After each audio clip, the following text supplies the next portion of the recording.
ಈ ಸರ್ಕಾರ ಬಂದ ಮೇಲೆ BJP ಕಾರ್ಯಕರ್ತರು, ಹಿಂದೂ ಕಾರ್ಯಕರ್ತರು ಅಷ್ಟೇ ಅಲ್ಲ, ಸಾಮಾಜಿಕ ಜಾಲತಾಣದಲ್ಲಿ ಸಹಿತ ತಮ್ಮ ಅಭಿಪ್ರಾಯನ ಹಂಚೋದ್ರ ಮೇಲೂ ಪೊಲೀಸ್ ಸ್ಟೇಷನ್ಗೆ ಹೊತ್ತು ಅಧಿಕಾರಿಗಳು ಕರೆಸಿ ಅವ್ರ ಕಡೆಯಿಂದ ಮುಚ್ಚಳಿಕೆ ಬರ್ಸ್ಕೊಂಡು ಅವ್ರಿಗೆ ಹೆದರಿಸಿ, ಇನ್ಮ್ಯಾಗ ಏನಾದರೂ ನೀನು ಫೇಸ್ಬುಕ್ನಲ್ಲಿ ಇದನ್ನು ಏನಾದರೂ ಹಾಕಿದ್ರೆ ನಿನ್ನ ಮ್ಯಾಗ ಅರೆಸ್ಟ್ ಮಾಡ್ತೀವಿ. ಎಷ್ಟೋ ಕಾರ್ಯಕರ್ತರು ನನಗೆ ಫೋನ್ ಮಾಡ್ತಾರೆ, ಮೆಸೇಜ್ ಮಾಡ್ತಾರೆ. ಈ ರೀತಿ ದೌರ್ಜನ್ಯ ನಡೆದಿದೆ.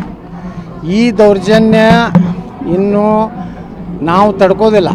ಕಾನೂನು ಪ್ರಕಾರ ಯಾರೇ ಪ್ರಚೋದನೆ ಮಾಡಿದರೆ ಅವ್ರ ಮೇಲೆ ತೊಗೋಬೇಕು.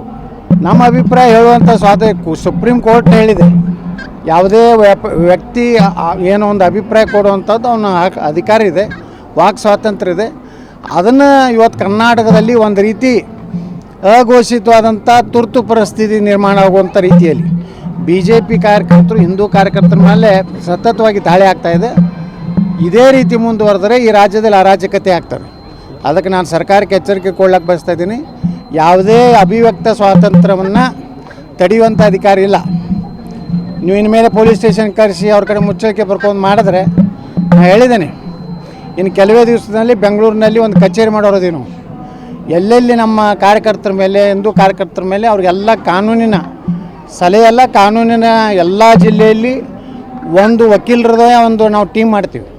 ಅಲ್ಲಿ ಪಾಪ ಅವ್ರಿಗೆ ಏನಾದರೂ ತೊಂದರೆ ಆದರೆ ಅವ್ರಿಗೆ ಜೈಲಿಗೆ ಹಾಕಿದ್ರೆ ಬೇಲ್ ಮಾಡಿಸ್ಲಿಕ್ಕೆ, ಅವ್ರ ಪರವಾಗಿ ಹೋರಾಟ ಮಾಡಲಿಕ್ಕೆ ಉಚಿತವಾದಂಥ ನ್ಯಾಯವಾದಿಗಳು ಅನೇಕರು ಮುಂದೆ ಬಂದರೆ ಅವ್ರು ಕಾನೂನು ನೆರವು ಕೊಡುವಂಥದ್ದನ್ನು ನಾವು ಇನ್ನೊಂದು 2 ತಿಂಗಳಲ್ಲಿ ಬೆಂಗಳೂರಿನಲ್ಲಿ ನಾವು ಮಾಡಿ ಅದಕ್ಕೆ ಎಲ್ಲನೂ ಅದಕ್ಕೊಂದು ಇದು ಮಾಡ್ತೀವಿ ಅಂತ ಫೋನ್ ಇದು ಮಾಡಲಿಕ್ಕೆ ಅದು ಉಚಿತವಾದಂಥ ಒಂದು ಕಾಲಿಂಗ್ ಇದನ್ನು ಮಾಡ್ತೀವಿ.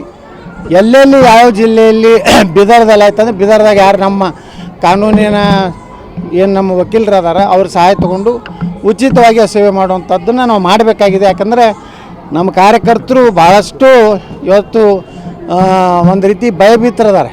ಅವ್ರಿಗೆ ಧೈರ್ಯ ತುಂಬುವಂಥ ಕೆಲಸ ನಾವು ಮಾಡ್ತೀವಿ.